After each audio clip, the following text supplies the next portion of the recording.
My first real job that changed my life, my first profession was education. I became a teacher and I spent 10 years in the classroom. And I remember the first thing that the superintendent who hired me asked. He asked me, why do you want to be a teacher? I told him the truth.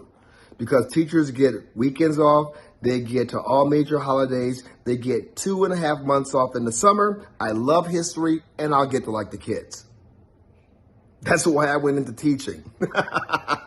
Now, the superintendent was impressed by that, plus this perceiver test that he gave me. So I ended up teaching and I stayed in the classroom for 10 years. And I remember at the time being challenged because the older teachers who were there before me, they said that they wanted to become teachers because they want to change the world.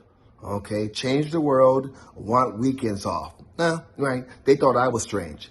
But I think the reason why people are going into teaching today is even stranger. Actually, I think that it's evil. Teachers are going into the profession today to groom people, to push their political ideology.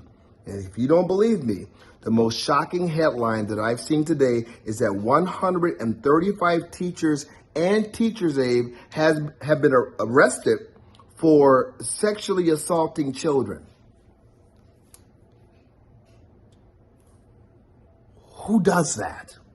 Well, it used to be a big fat problem in the Catholic Church. Remember the pedophile priest? Remember how the media was all over it? Remember how there were stories in the news, the nightly news? It was unrelenting until the Catholic Church cleaned up its act. Well, you're not seeing these stories about these groomer teachers in the news, are you? No, you're not. Why? Well, because the news doesn't want to cover it because they have groomers working in their station. Remember CNN? What? In the week that Chris Cuomo left his post, you had like 2 or 3 people being charged for pedophilia. What? You got Jeffrey Toobin, who was pleasuring himself on a Zoom call on CNN. He's from CNN. They're all over the place. Matt Lauer, who had his office wired up to trap women in there so he could violate them. It's all over. The news is not going to cover this because the news doesn't want to embarrass itself. But what I find incredibly hypocritical is if we could reverse this. Let's say we had 135 teachers that were accused of preaching Jesus in the classroom, that they were evangelizing their kids in the classroom. You would see the headlines, evangelical outrage. They wouldn't stand for it.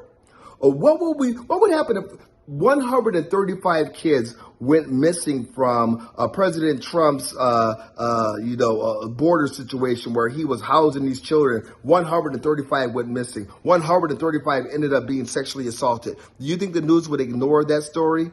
No, they wouldn't. What happens if we got a news story about 135 teachers teaching about the supremacy of the Confederacy, how the Confederacy, the old South, had it right, and that there was white folks were superior to black folks? Do you think that the media would go black on that story? You absolutely know that they wouldn't. And yet they've gone black on this story. Again, I'll tell you, teachers used to go into the profession because they wanted to change the world or they wanted something that would fit their lifestyle. You know, if you were a mother, you could be teaching during the day. During the summer, you could have 2.5 months off with your kids. You know, if your husband was working or something like that, it just made the lifestyle choice easier. You have people like me that saw teaching as an opportunity to have more freedom in this society. Although I love teaching, I love history, and I got to really love my students. That was my driving force. If you've ever seen Libs of TikTok, you know that there's a whole new agenda out with this new generation of teachers. And I'm not saying that everyone is like this. But what I am saying is 135 teachers and teachers' aides have been arrested for sexually assaulting children. And we know that that is the tip of the iceberg because this is an agenda that is it's on full blast in all of our government-run schools. We have parents that are coming out and are pushing out against this, and they're finding resistance from who? Not just the teachers, but even the administration, even the school boards.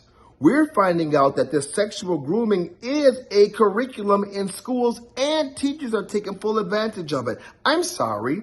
Libs of TikTok is the greatest gift that has been given to parents if they want to find out what these teachers really believe and what their motivation is. We have teachers that are going into the field today to sexually groom children to their own benefit. It's amazing. It's disturbing.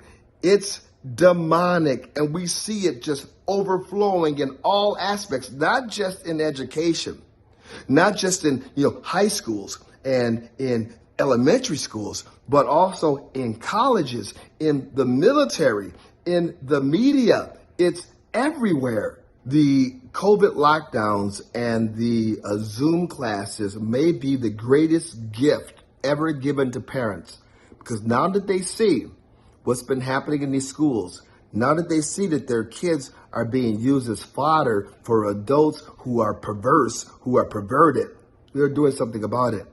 And I think the biggest benefit of this will be private schools, will be homeschools. But I also have to tell you that there is another revolution going on, and parents are pulling their children out of government-run schools.